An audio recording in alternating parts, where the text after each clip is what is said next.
Donald Trump गिड़गिड़ा रहे हैं कि भैया सीज फायर हो जाना चाहिए। मैं गिड़गिड़ाने शब्द का इस्तेमाल क्यों कर रहा हूं बताऊंगा। उन्होंने जो अपने ट्रुथ सोशल पर एक लंबा चौड़ा पोस्ट डाला, उसके मुताबिक ईरान अमेरिका से बातचीत कर रहा है। बातचीत इस बात की कि कैसे इस पूरे मसले का हल निकले। 2 दिनों से यह बातचीत हो रही है अमेरिका के मुताबिक, और अगले 5 दिन तक यह बातचीत चलेगी अमेरिका के मुताबिक।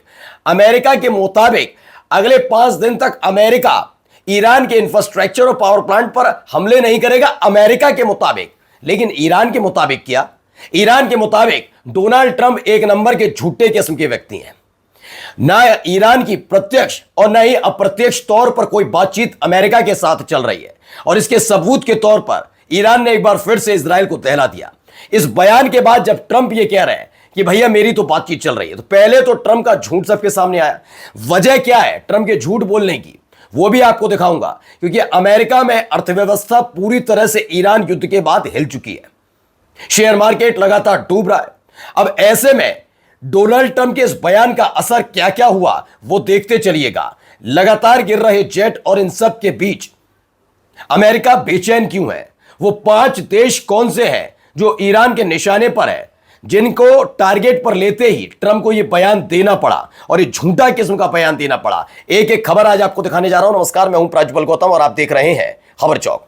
तो ईरान ने मार दिए लात। पहले तो उन्होंने खोली पोल कि अमेरिका के साथ हमारी कोई बातचीत नहीं चल रही, और उसके बाद एक तरीके से डोनाल्ड ट्रंप के दिए गए ऑफर को लात मार दी। लात मारी है, ठुकराया नहीं है, लात मारी है। कैसे दिखाता हूं, पहले जरा ये देखिए खबर। ये वो लंबा चौड़ा पोस्ट है जिसे किया गया, जिसमें डोनाल्ड ट्रंप ने बकायदा लिखा कि हम तो अमेरिका और ईरान अच्छी खास बहुत बढ़िया बातचीत कर रहे हैं, फ्रूटफुल बात लग रही है, वेरी गुड चल रहा है, प्रोडक्टिव है, पिछले 2 दिन से ये बातचीत चल रही है, सब कुछ मसले का हल निकलने के कगार पर है, और अगले 5 दिनों तक मैं अपनी मिलिट्री से कहता हूं, यानी अमेरिका की सेना से कहता हूं, कोई हमला ईरान पर नहीं करेंगे, ईरान के इंफ्रास्ट्रक्चर पर, पावर प्लांट पर हमला नहीं करेंगे। जैसे ये बयान दिया उसके बाद क्या घटनाक्रम घटा बाद में दिखाऊंगा, लेकिन फिलहाल सबसे पहले देखिए कैसे लात मारी ईरान ने। एन इरानियन सोर्सेज से there was no contact whether direct और indirect with Trump, adding he backed down after being warned their target would include power plant across West Asia. उन्होंने कहा हमारी सीधे तौर पर या अप्रत्यक्ष, कभी कभी पर्दे के पीछे भी बातचीत होती है, कोई और देश इसकी पैरवी करता है, ना हमारी पर्दे के पीछे और ना ही पर्दे के आगे किसी भी तरह की बातचीत अमेरिका के साथ नहीं हो रही है। यानी डोनाल्ड ट्रंप एक नंबर 1 किस्म का झूठा आदमी है, यह ईरान ने बताया। अच्छा, यह झूठ क्यों बोलना पड़ा वो बताता हूं, ये आपको देखिए। वरिष्ठ ईरानी अधिकारी ने ईरानी मीडिया से कहा मनोवैज्ञानिक दबाव से ना तो स्ट्रेट ऑफ हॉर्मुज पहले जैसी स्थिति में लौटेगा, ना ही ऊर्जा बाजार शांत होंगे। ईरानी सूत्रों का दावा, ट्रंप से कोई सीधा या प्रत्यक्ष संपर्क नहीं हुआ। चेतावनी के बाद अमेरिका पीछे हटा, क्योंकि जवाब में पूरे वेस्ट एशिया के पावर प्लांट्स निशाने पर हो सकते थे, तो यह क्लियर किया गया। अब आप आगे देखिए, ट्रंप एक बार फिर पीछे हटे। ईरान के स्टेट मीडिया की खबर है, ट्रंप एक बार फिर से पीछे हटे हैं। ईरान ने कहा कि वो बेचारा पीछे हट गया, और वाकई ये हालात क्यों बने वो बताता हूं। लेकिन देखिए, ईरान के विदेश मंत्रालय ने कहा तेहरान और वॉशिंगटन के बीच कोई बातचीत नहीं होगी। ट्रंप की बातों को एनर्जी की कीमतें कम करने और मिलिट्री प्लान के लिए समय पाने की कोशिश बताया गया, ईरान की मीडिया का दावा है।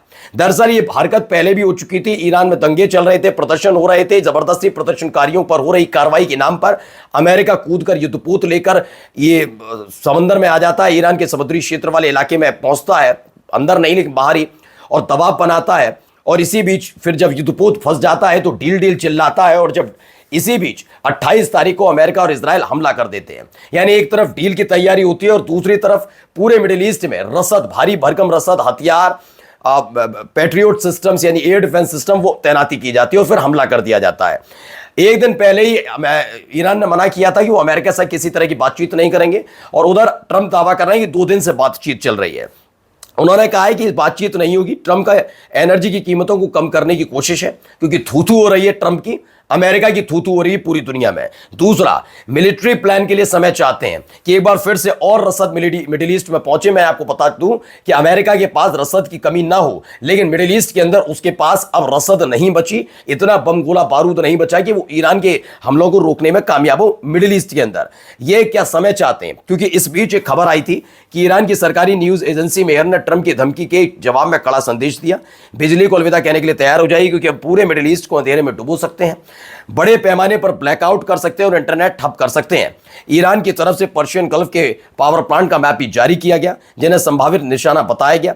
अगर ईरान की बिजली व्यवस्था पर छोटा सा भी हमला हुआ तो पूरा इलाका अंधेरे में डूब सकता है। इस इलाके के 70 से 80% बड़े पावर प्लांट पर्शियन गल्फ के किनारे हैं और सभी ईरान की स्ट्राइक रेंज में है।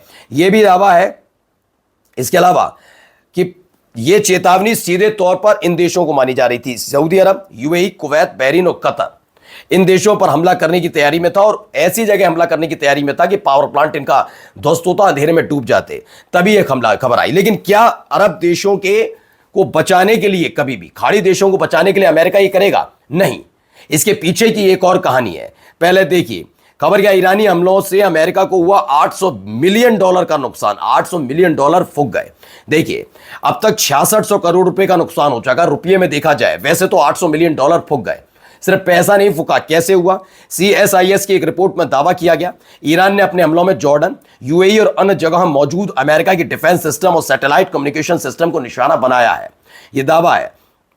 इसमें ईरान ने जॉर्डन, जिसकी वजह से उसको भारी नुकसान $800 मिलियन का नुकसान हुआ। यही नहीं, शेयर मार्केट पूरी तरह से बर्बाद हो गया। इस शेयर मार्केट को मैनिपुलेट कहा जाएगा, क्योंकि कभी भी किसी देश के राष्ट्रीय अध्यक्ष के बयान बताते हैं कि क्या होता है। जैसे मैं एक एग्जांपल अपने देश का भी दे दूं, साल 2024 का लोकसभा चुनाव था और चुनाव के दौरान जब काउंटिंग की बारी आई थी, वो काउंटिंग से पहले भी बताया था 400 पार 400 पार, आपको याद होगा। जैसे ही चुनाव के आखिरी चरण खत्म हुआ उसके बाद शाम को माहौल बनाया गया। माहौल ये बनाया गया कि इस बार नरेंद्र मोदी साहब की सरकार 400 प्लस सीटें लेकर आ रही है, 400 प्लस।